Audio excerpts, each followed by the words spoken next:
Padre Celestial, asístenos con tu presencia amorosa, con la luz que procede de ti, que el Verbo eterno, nacido de ti desde toda la eternidad, esté con nosotros, que el Espíritu Santo que procede de ti y de tu Hijo nos asista, nos ilumine y nos ayude a comprender, a gustar toda esa sabiduría que tú nos has revelado, que la comprendamos, que la saboreemos y que la vivamos. Amén.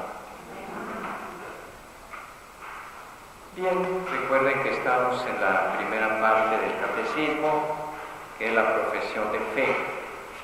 Y dentro de la primera parte hemos visto hasta ahora solamente algunas cuestiones introductorias. Por ejemplo, hemos visto que el ser humano, a pesar de su pequeñez y de su limitación, está dotado de inteligencia y de voluntad, y con ella, con esas facultades, es capaz de Dios, es decir, capaz de conocer, de buscar, de desear y de encontrar a Dios. Pero Dios mismo, para que el hombre lo encuentre mejor, viene al encuentro del hombre. De manera que podríamos decir que es un encuentro que se da a medio camino. Dios que busca al hombre y el hombre que busca a Dios y se encuentran. Pero aún esa búsqueda de Dios que tiene el hombre procede de esa semilla que Dios ha puesto en su corazón, un deseo de eternidad, un deseo de absoluto. Y ese Dios que viene al encuentro del hombre se le revela de dos maneras: por la naturaleza y por la revelación sobrenatural, la cual está contenida en la Sagrada Escritura, pero esta hay que entenderla a la luz de la tradición y contar siempre con la enseñanza o con la interpretación del magisterio de la Iglesia, encargado por Cristo a los apóstoles. A esa revelación de Dios corresponde la respuesta que da el hombre, y esa respuesta la da con la fe. Pero aún la fe es un don de Dios. El poder decir nosotros creo, creemos, es con la ayuda de Dios. Bien, ahora vamos a ver cuál es el contenido de la fe. ¿Qué es lo que creemos? Hasta ahora hemos visto que el hombre puede creer, que Dios se revela, y ahora vamos a ver qué es lo que creemos, qué es lo que Dios nos ha revelado, cuál es el contenido de nuestra fe.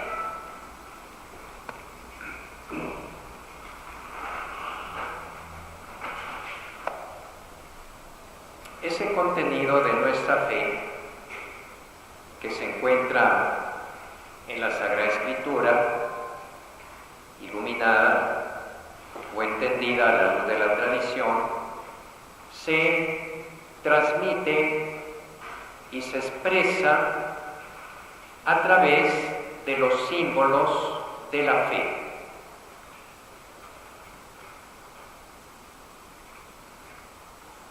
Esos símbolos de la fe son expresiones resumidas, son resúmenes, como cápsulas que encierran de una manera muy apretada toda la fe cristiana, toda la revelación cristiana. Quien dice yo creo, lo que quiere decir es yo me adhiero a lo que nosotros creemos, porque nadie cree en solitario, ya habíamos visto eso. Creemos como asamblea, como comunidad, apoyados en la fe de los demás. Incluso nuestra fe nació gracias al testimonio de nuestros padres. Después se fortaleció por el catecismo que recibimos, la preparación a los sacramentos, y de ahí en adelante se ha ido fortaleciendo con la vivencia de la Iglesia. Por eso es muy importante no quedarse solo en la profesión de nuestra fe.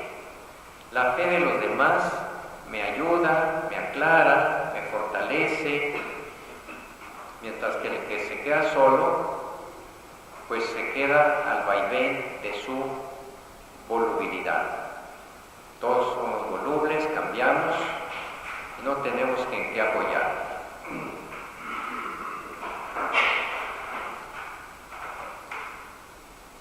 La comunión en la fe, o sea, el hecho de que todos compartamos esa fe, necesita un lenguaje común de la fe, que sea normativo para todos.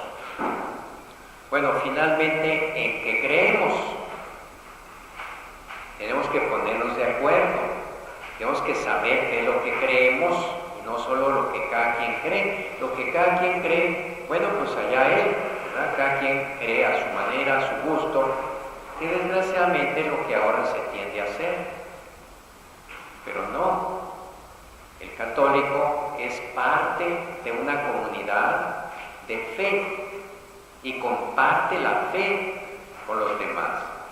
Entonces, pues hay que ponerse de acuerdo en lo que creemos.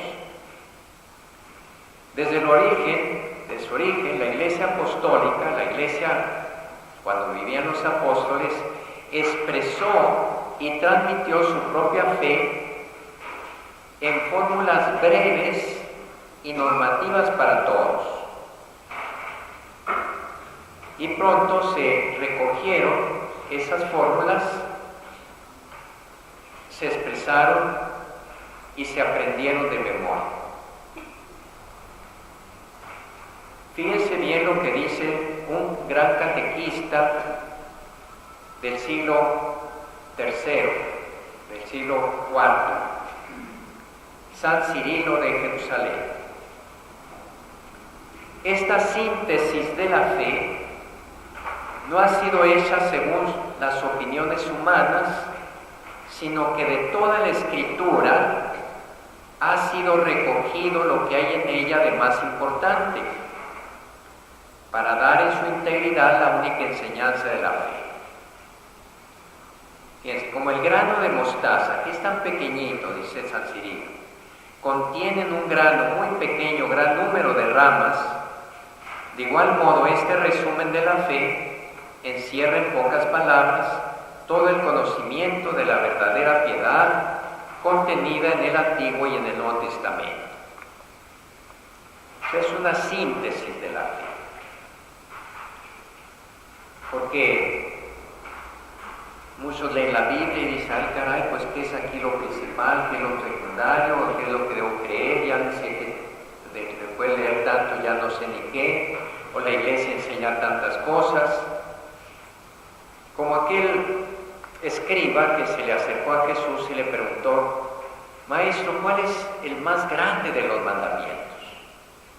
Y tenía razón, porque los judíos tenían hasta más de 600 mandamientos. Nosotros sabemos, a veces no sabemos ni cuántos son los 10 mandamientos. Y si nos ponemos a contarnos, nos falta alguno. Entonces aquel tenía razón. Señor, en esta cantidad de mandamientos, ayúdame, oriéntame. ¿Cuál es lo más importante? Y así también, cuando hablamos de nuestra fe católica, ¿en qué creemos finalmente?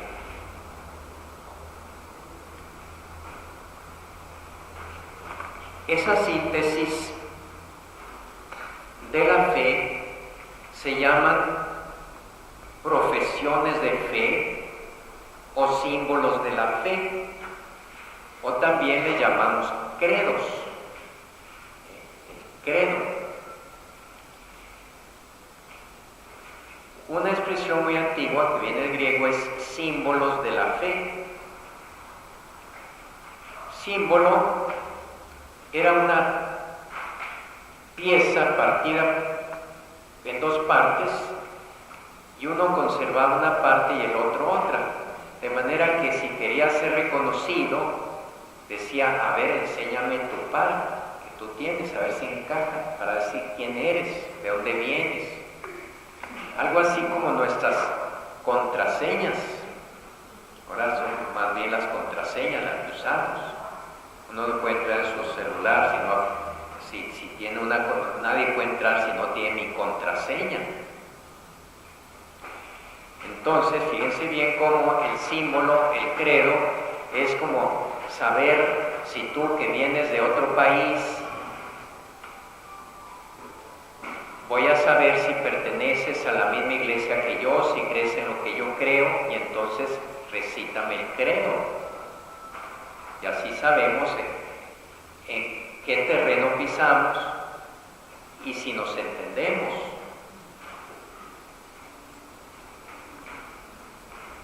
Símbolo también significa recopilación, colección o sumario, una síntesis, un resumen.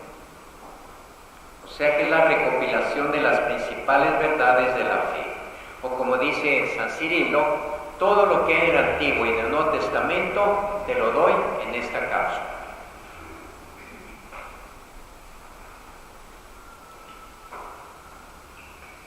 Las primeras fórmulas o profesiones de fe nacieron con ocasión del bautismo. El que se iba a bautizar tenía que expresar la fe de la Iglesia. ¿En qué creo? Y entonces se aprendía el credo y a la hora de bautizarse lo recitaba para hacer su profesión de fe. ¿Crees en todo lo que cree la Iglesia? Sí. A ver, dilo. Creo en Dios Todopoderoso, Creador del cielo y de la tierra, etc. Entonces sí, y crees en todo eso, te bautizamos. Eres de los nuestros. Todavía en el ritual del bautismo, si no es un adulto, él recita el credo. O si es un bebé, los padres y padrinos lo recitan por él, con la condición de que lo vaya aprendiendo en el hogar o con la ayuda de sus padrinos. Esta profesión de fe o este credo generalmente se hace en forma de preguntas. ¿Crees en Dios Padre Todopoderoso, Creador del cielo y la tierra? Sí, creo. ¿De acuerdo? Los que han asistido a un bautismo, junto con las renuncias. Primero en la renuncia, renuncio a Satanás, a su pompa y a sus obras. Y crees en Dios Padre Todopoderoso, crees en Jesucristo, el único de Dios, etc. Sí, creo. Entonces te bautizamos. No creo. Yo creo en Dios, pero en Jesucristo no. No, pues vete a buscar otra iglesia, porque aquí no cabes. Porque si no, pues aceptaríamos a todo el mundo y no habría una identidad.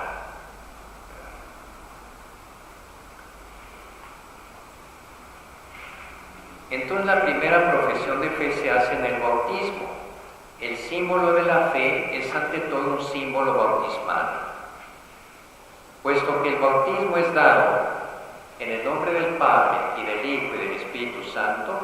Acuérdense, le echa agua. Yo te bautizo en el nombre del Padre y del Hijo y del Espíritu Santo. Las verdades de la fe profesada en el bautismo son articuladas según la referencia a esas tres personas de la Santísima Trinidad. Entonces, el credo comprende primero: creo en Dios Padre, Creador del cielo y de la tierra. Creo en Jesucristo, su único Hijo, que nos vino a redimir. Creo en el Espíritu Santo, que es el principio de nuestra santificación. Esos son los artículos del credo. Después viene: creo en la Iglesia, creo en el bautismo, creo en la vida eterna.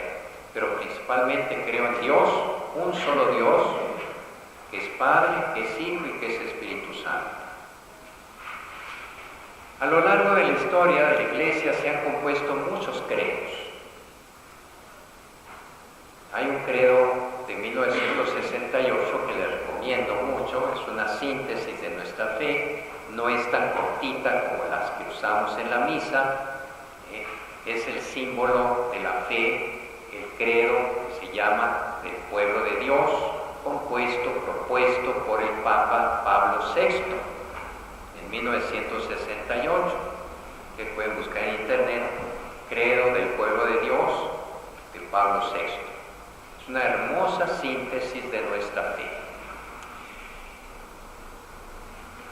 ¿Y por qué han ido surgiendo esos símbolos o esos credos a través de la historia?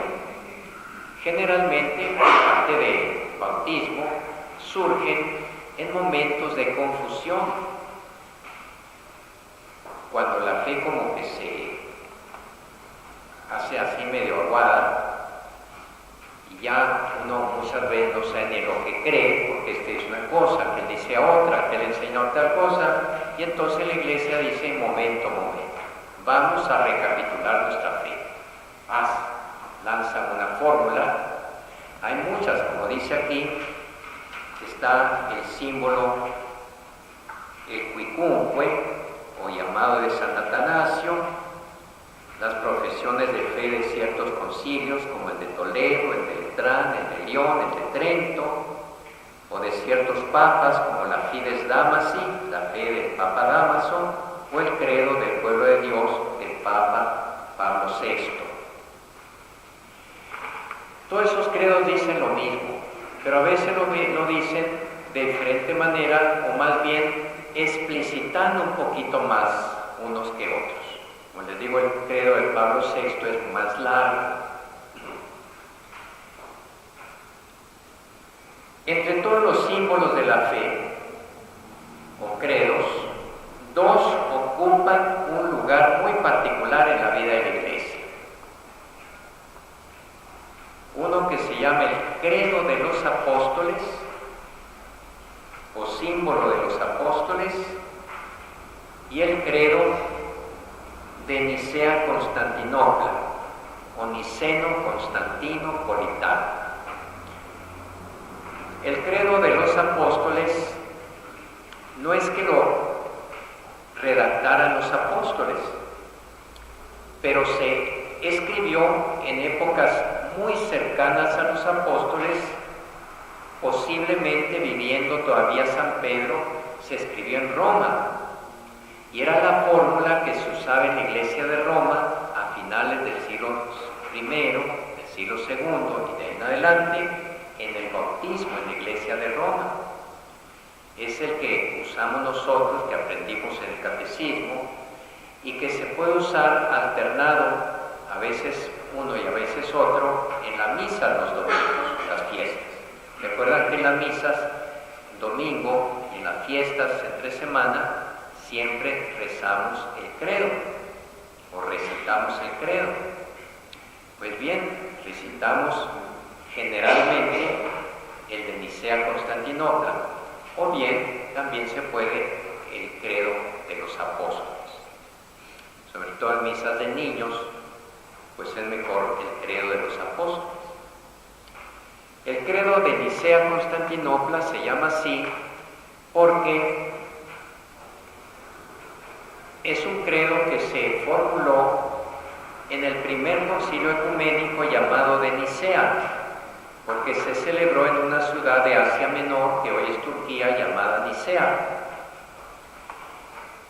Y se completó, eso fue en el 325, del siglo IV, y se completó con otro que se hizo en otro concilio en el año 381, en la ciudad de Constantinopla. Por eso se llama credo de Nicea-Constantinopla, o niceno de Nicea, constantinopolitano de Constantinopla. Ustedes saben que Constantinopla era la capital del Imperio Romano de Oriente, porque la capital del Imperio Romano de Occidente era Roma, pero Constantino dividió el imperio en dos partes y él mismo se fue al oriente y allí una antigua ciudad que ya existía, Bizancio, la convirtió en Constantinopla, porque él se llama Constantino, Constantinópolis, o sea, la ciudad de Constantino. Bien, eso es algo extra. Lo importante es que en el año 381, en Constantinopla, se hizo el segundo concilio ecuménico, es decir, al que eran invitados todos los obispos del mundo. ¿Cuál es el último concilio ecuménico?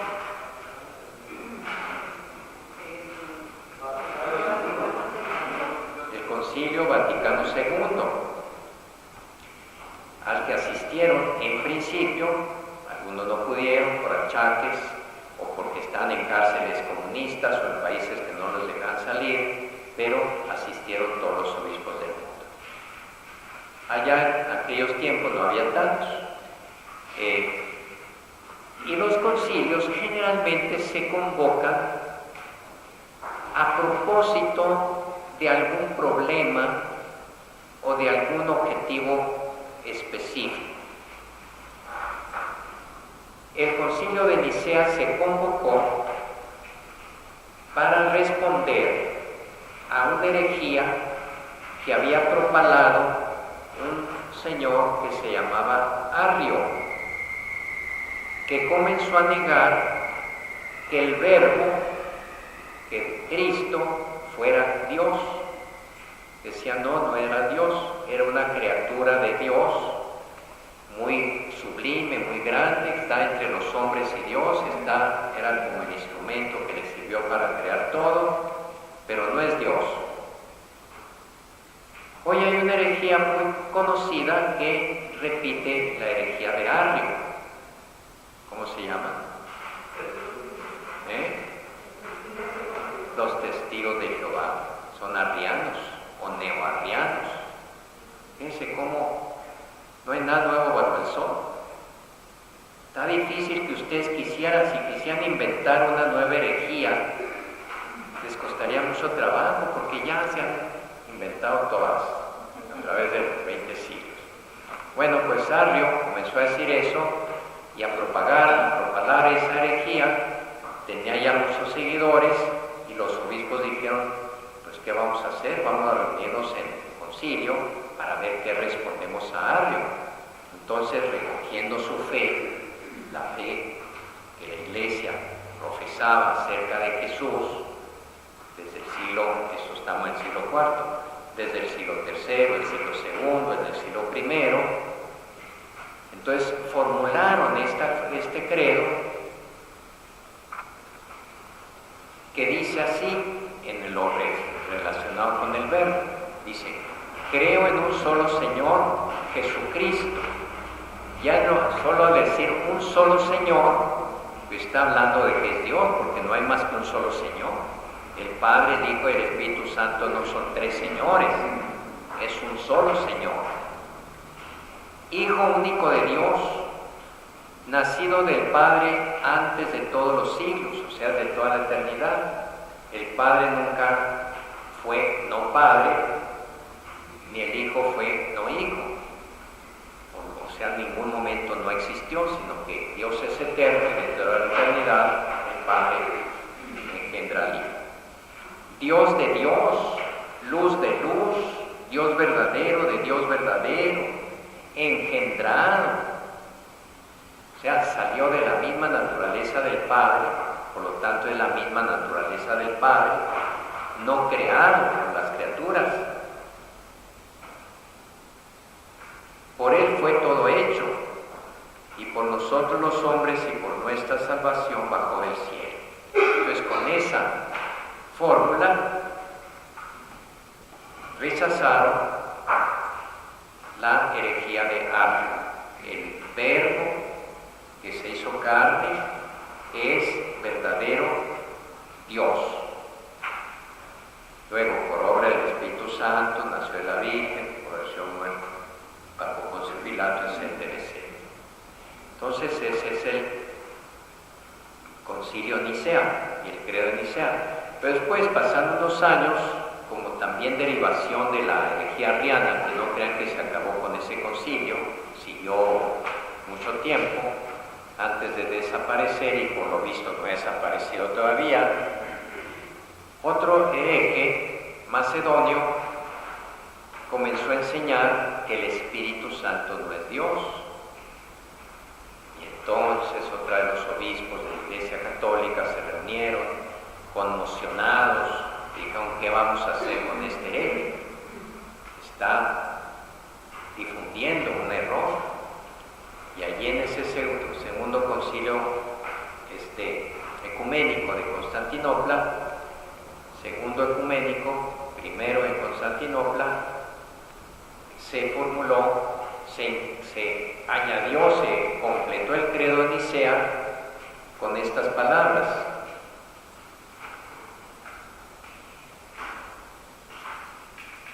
creo en el Espíritu Santo, Señor y dador de vida, Señor, que procede del Padre y del Hijo, que con el Padre y el Hijo recibe una misma adoración y gloria.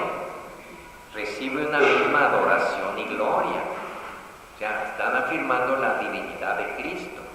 Pero no olviden que al principio el credo dice: creo en un solo Dios. Entonces, al afirmar la divinidad del Hijo y del Espíritu Santo, no están metiendo otro y otro Dios, como si fueran tres dioses, sino hay que entenderlo a la luz o a partir del principio con que se comienza el credo: creo en un solo Dios, uno solo. Y así todos los credos. El de Trento, por ejemplo, pues vino a precisar, a urgir, a aclarar la fe de la Iglesia a propósito de la Reforma Protestante. Pablo VI, después de que terminó el Concilio Vaticano II, que comenzó a haber mucha confusión en mucha gente, leyeron que la libertad de la Iglesia era para que creyera cada quien lo que quisiera, se vio obligado, en conciencia, a precisar, a formular con claridad la fe de la Iglesia. El credo de Pablo VI, o sea, siempre se hacen los credos en una circunstancia crítica, de confusión, como respuesta de la Iglesia, dando razón de su fe. Bien, todo lo que va a seguir, o sea, toda la exposición de la fe, que es la primera parte del catecismo, va a tener como estructura el credo, pero el de los apóstoles, el credo breve, que está articulado, está dividido en artículos. Pero dice aquí que usaremos, cuando convenga, dice: nuestra exposición de la fe seguirá el símbolo de los apóstoles, que constituye, por así decirlo, el más antiguo catecismo romano. No obstante, la exposición será completada con referencias constantes al símbolo de Nicea-Constantinopla, que con frecuencia es más explícito y más detallado. Claro que es más explícito, más detallado. Miren, por ejemplo, eso que dijimos de Jesús, todo lo que dije ahorita, lo que leí: creo en un solo Dios, que es un solo Señor, Jesucristo, Hijo único de Dios, nacido del Padre ante todos los siglos, Dios de Dios, luz de luz, Dios verdadero, de Dios verdadero, tendrá uno creado en la misma naturaleza del Padre, porque en todo fue hecho, que por nosotros los hombres, por nuestra salvación bajó al cielo. El símbolo de los apóstoles se lo despacha así: creo en Jesucristo, su único Hijo, nuestro Señor. Y luego ambos siguen con la obra redentora de Cristo. Pero, ¿por qué Nicea se sintió obligada, ese concilio, a detallar más? Pues porque había un Señor que estaba negando ese principio, y no bastaba decirlo tan brevemente como lo decía el credo de los apóstoles. Nosotros pues vamos a seguir como una estructura, como un esquema de nuestra fe, el credo de los apóstoles, pero echando mano, cuando sea necesario, del credo de Nicea-Constantinopla. que es el que rezamos, el que recitamos generalmente los domingos en la misa.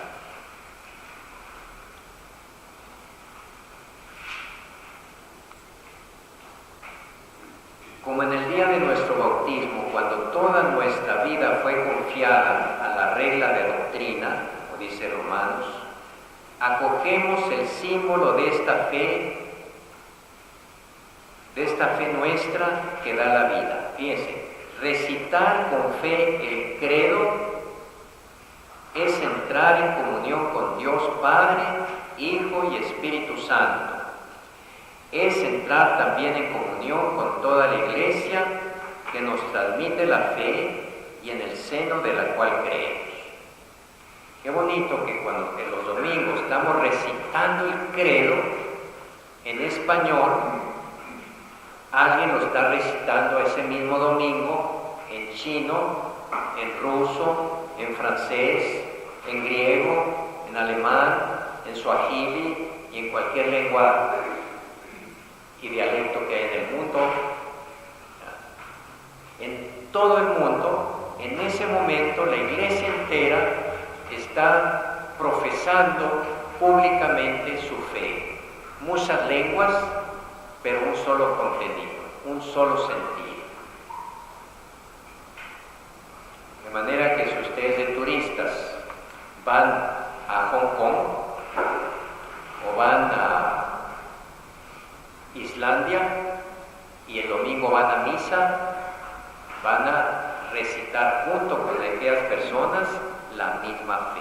Qué bonito, ¿no es cierto? ¿Ven la importancia del credo? ¿Ven cómo es la contraseña que nos permite entrar en esa comunidad? En ninguna otra iglesia están comunicados en esa forma, ¿verdad? Mundialmente. Sí, pero no tanto. El credo de Nicea-Constantinopla sí lo recitan algunas iglesias, desde luego la iglesia ortodoxa, no faltaba más, porque se celebró allá en sus territorios, pero de las iglesias protestantes algunas sí lo recitan, y eso es un principio de unidad, en que nos ponemos de acuerdo en esas grandes verdades. Pero obviamente un testigo de Jehová, cuando lo recita, estaría renunciando a su fe, o mejor dicho, estaría profesando la verdadera fe. Pero un luterano sí la recita, un anglicano sí lo recita, el mismo credo niceno-constantinopolitano, un griego ortodoxo también.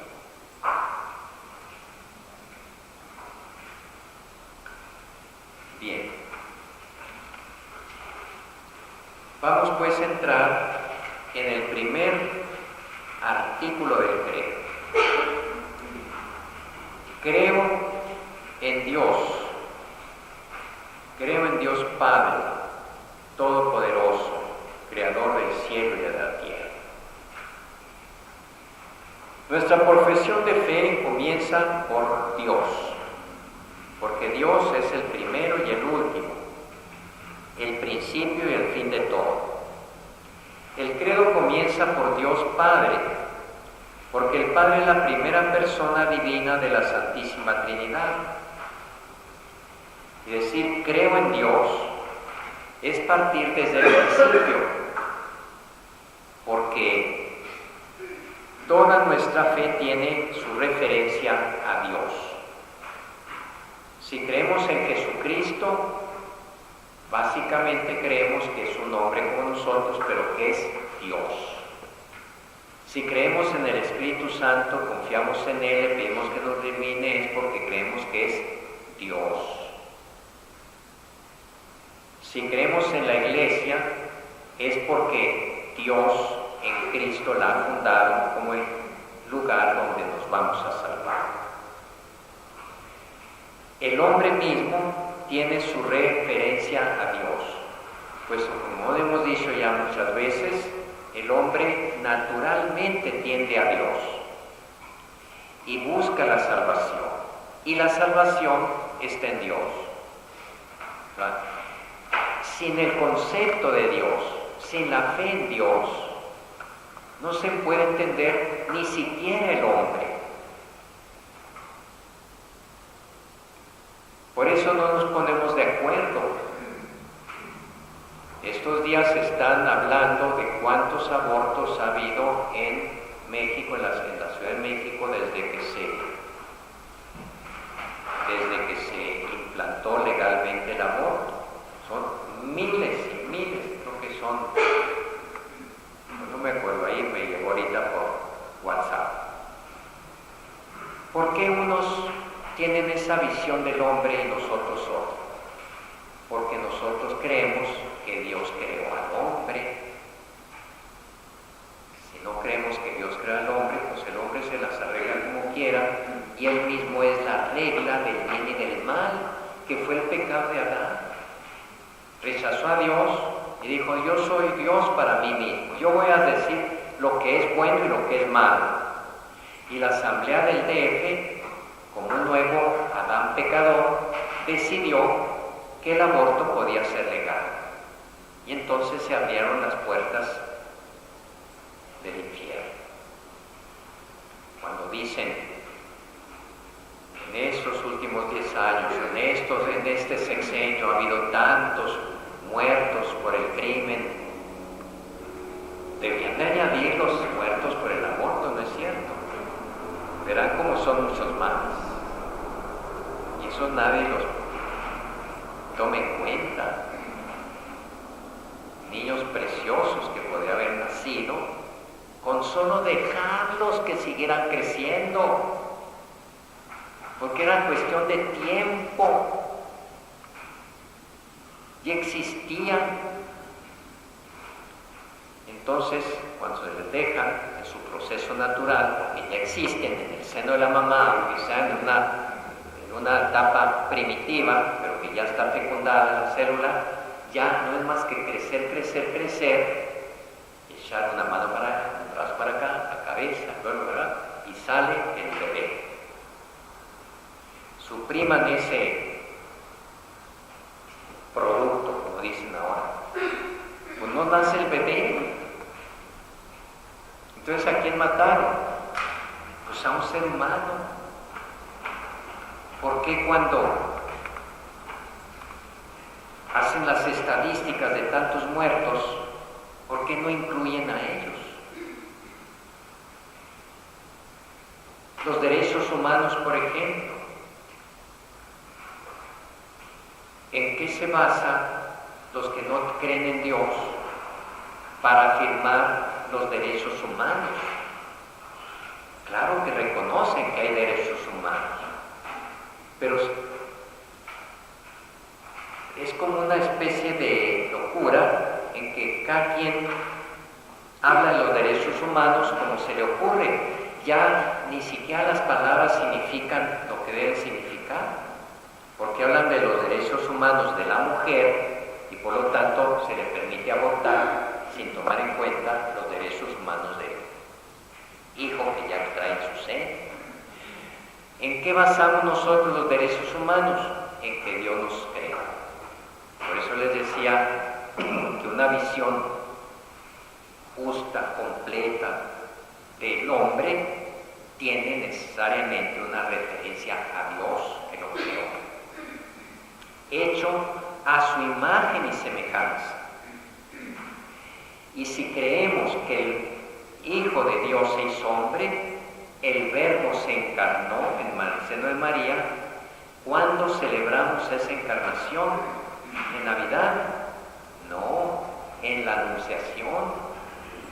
O sea, cuando fue concebido, ya desde ese momento, así microscópico que existía, ya estaba el Verbo aquí en la tierra. De ahí en adelante fue pues cosa de desarrollarse físicamente su cuerpo humano. Pero la presencia, el Verbo de Dios puso su pie aquí en la tierra, no en el momento en que nació, sino en el momento en que fue concebido por el Espíritu Santo en el seno de María.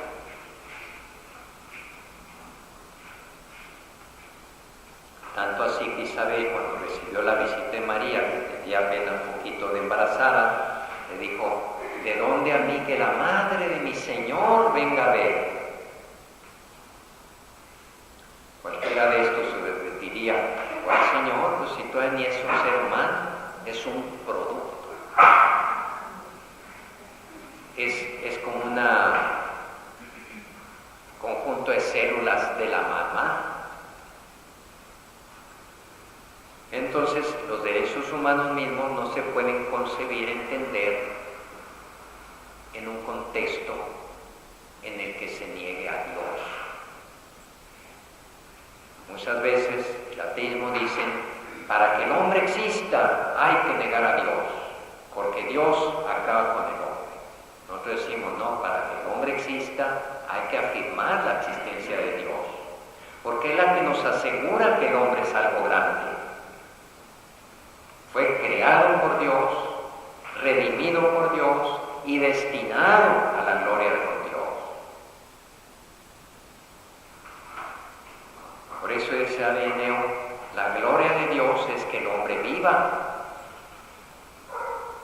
La vida del hombre, la vida plena, le da más gloria a Dios que la no vida plena del hombre. Entonces, creo en Dios. Es la primera afirmación de la fe. Y es también la más fundamental. Quiten esa, pues ¿de qué sirve creer en Cristo si no es Dios? Que nos redimió en la cruz, ¿cómo nos iba a redimir si nada más hubiera sido un hombre y no Dios? ¿Qué es la iglesia si no estuviera en ella el Espíritu de Dios, el Espíritu Santo, fundado por Cristo, para que nos dé la gracia de Dios, de Dios, de Dios, de Dios, siempre de Dios? ¿Y por qué de Dios? Porque Él nos creó y hacia Él vamos. Él es el único que nos puede dar lo que el corazón más ambicioso anhela: la felicidad plena y perfecta y definitiva. Todo el símbolo, pues, el credo habla de Dios, y si hablan también del hombre y del mundo, lo hace en relación a Dios, creador de todas las cosas. Por eso todos los artículos del credo dependen del primero: creo en Dios.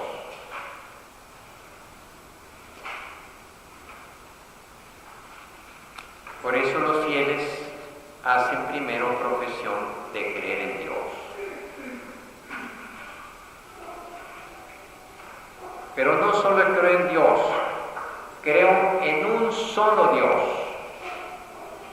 En un solo Dios. Si creemos que Dios es infinito,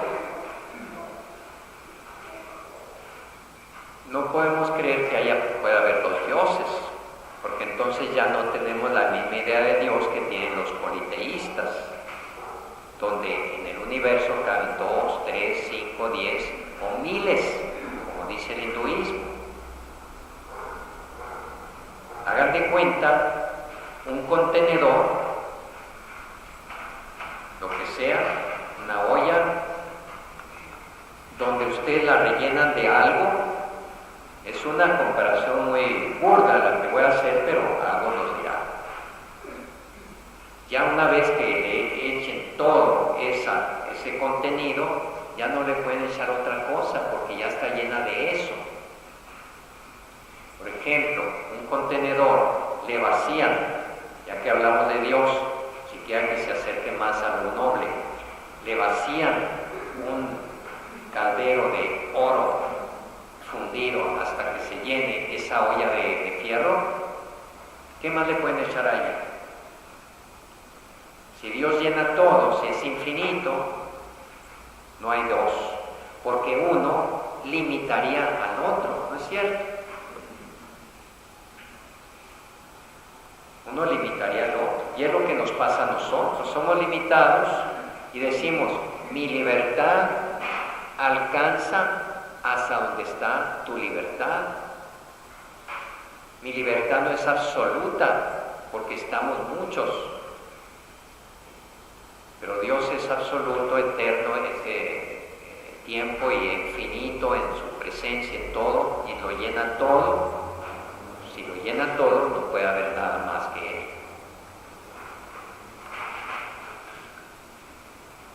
La confesión de la unicidad de Dios, o sea que es uno, que tiene su raíz en la revelación divina de la antigua alianza, es inseparable de la confesión de la existencia de Dios. Nosotros no podemos decir creo en Dios si no decimos creo en un solo Dios. El credo de los apóstoles, si se fijan, siempre hagan referencia, están los dos credos en columnas paralelas antes del número 185. Y el credo de los apóstoles dice creo en Dios. Y el credo de Nicea, Constantinopla, le añade creo en un solo Dios. Qué interesante, ¿por qué el credo de los apóstoles no dice en uno solo? Porque nadie lo ponía en duda. Creo en Dios, es el único Dios que hay. Tenía esa mentalidad judía, que Dios les había infundido de siglos y siglos, machacándoles que solo yo soy el único Dios, y no los ídolos de los pueblos que ustedes conocen. Pero cuando alguien negó la divinidad de Cristo y el concilio afirmó la divinidad de Cristo y otro la divinidad del Espíritu Santo, entonces fue necesario reafirmar con palabras creo en un solo Dios.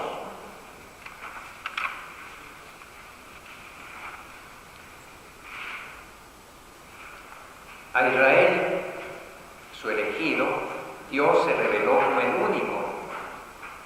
Esta es una profesión de fe muy clara, del Deuteronomio 6:4-5. Escucha, Israel, el Señor nuestro Dios es el único Señor. Amarás al Señor tu Dios con todo tu corazón, con toda tu alma, con todas tus fuerzas. Y por los profetas Dios llama a Israel y a todas las naciones a volver a Él, que es el único. Volveos a mí, seréis salvados, confines de la tierra, porque yo soy Dios, no existe ningún otro. Ahora, cuando confesamos que Jesús es Dios, entonces ya se acabó Dios como uno solo, ya son Dios, dos o tres, ¿no? Entonces, si Dios es uno, y el Padre es Dios, y el Hijo es Dios, entonces los dos son el mismo y único Dios, que es lo que el credo expresa con la palabra consustancial. Porque la traducción que se hace ahora son de la misma naturaleza, es un poco ambigua, porque tú y yo, cualquiera de nosotros, somos de la misma naturaleza. Sin embargo, somos diferentes personas. No, somos diferentes personas y diferentes entidades, diferentes sustancias, mientras que la sustancia de Dios es una sola, su naturaleza es una sola, pero en ella hay tres personas. Por eso es mejor decir consustancial, están en la misma, son la misma sustancia divina.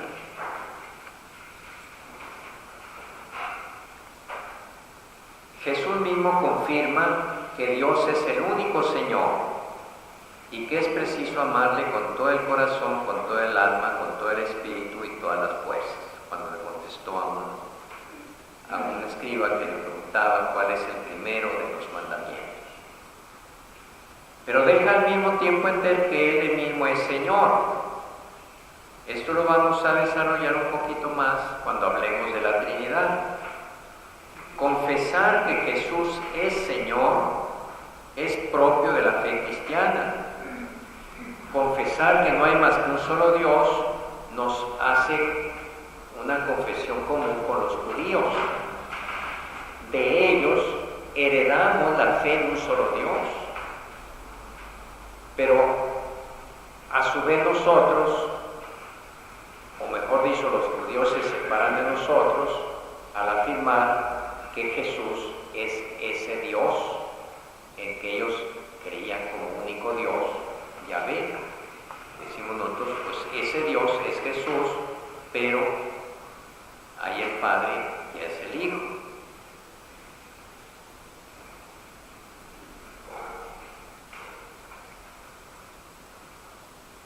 Creer en Jesús como Dios no es contrario a la fe en el Dios único, ni creer en el Espíritu Santo, que es Señor y dador de vida, no introduce ninguna división en Dios único. No son tres señores, es un solo Señor. Como dice el Concilio de Letrán, creemos firmemente y afirmamos sin ambajes que hay un solo verdadero Dios, inmenso e inmutable, incomprensible, todopoderoso e inefable, Padre, Hijo y Espíritu Santo, tres personas, pero una esencia, una sustancia, una naturaleza absolutamente simple. Simple quiere decir que no tiene partes, no se divide, es una sola, indivisible. Y en Dios hay tres personas, pero las tres personas son la misma naturaleza divina.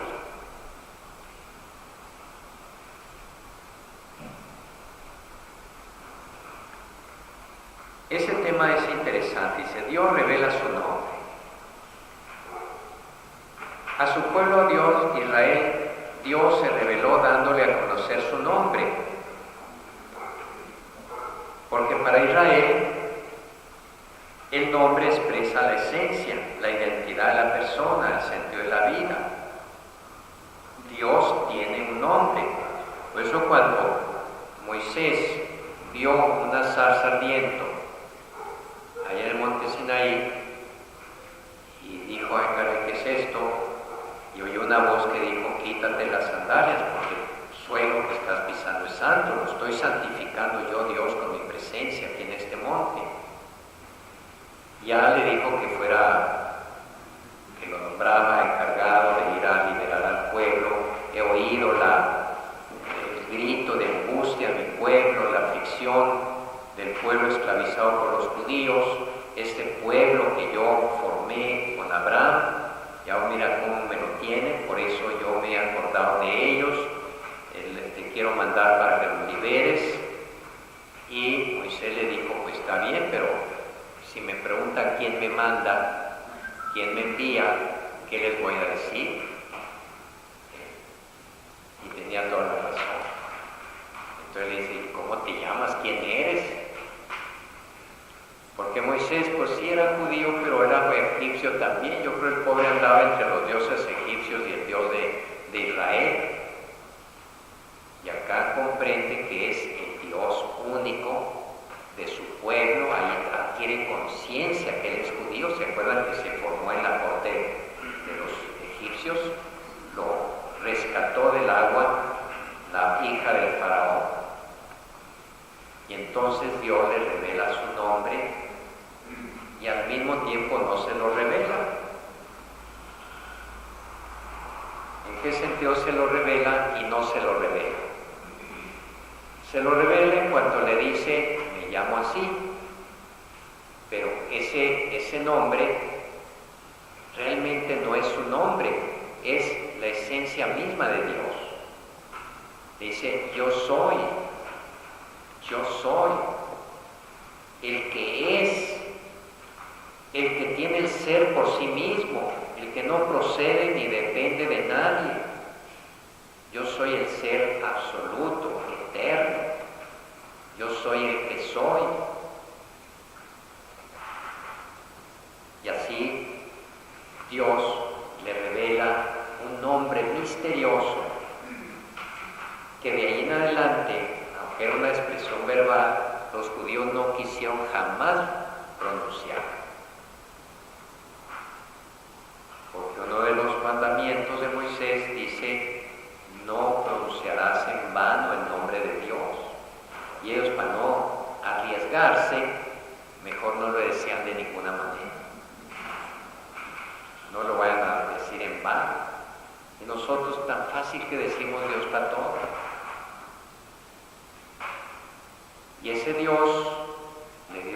nombre que en la Biblia hebrea se pone nada más con las 4 consonantes. En hebreo no hay vocales, se ponen con pequeños signos como de puntuación a indicar la vocal. A ese no le ponía nada. Entonces se perdió con el tiempo cómo debería pronunciarse, porque ellos en lugar de cuando veían ese nombre no lo decían, decían un rodeo. Por ejemplo, Señor, el Señor, en español, y entonces ellos no pronuncian nunca el nombre de Dios. Por eso cuando Jesús dice después que le dicen, ¿y quién eres tú? Dice, yo soy. Que le soltó el nombre que dijo Yahvé a Moisés, pues todos se fueron para atrás. Dijeron, ¿qué es esto? ¿Qué estamos oyendo? Oyeron el nombre de Dios pronunciado por Jesús, aplicado a él.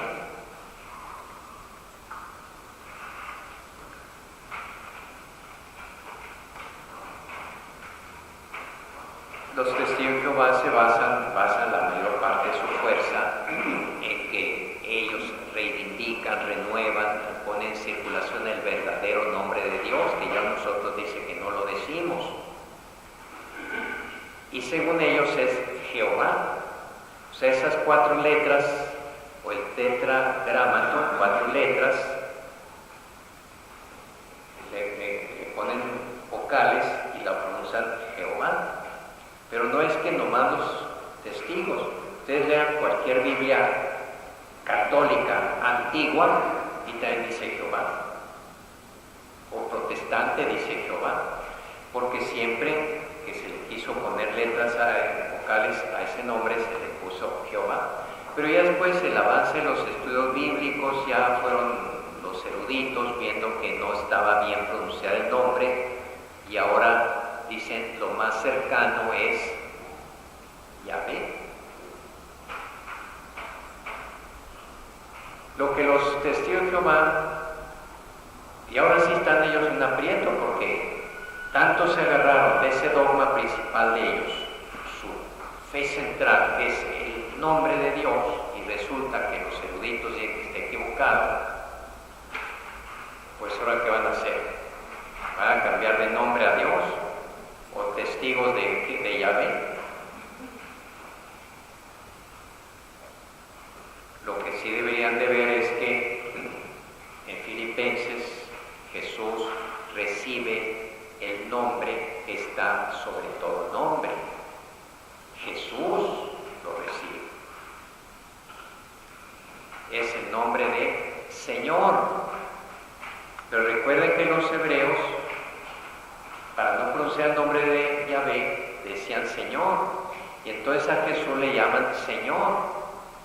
Le están dando el mismo nombre que está sobre todo nombre. Porque si Jesús tiene el nombre que está sobre todo nombre, y Yahvé tiene el nombre que está sobre todo nombre, porque ¿quién puede estar más arriba que Dios? Entonces, ¿cuál de los dos nombres está sobre todo nombre? Lo que pasa es que está hablando del mismo nombre y por lo tanto del mismo Dios. Terminado.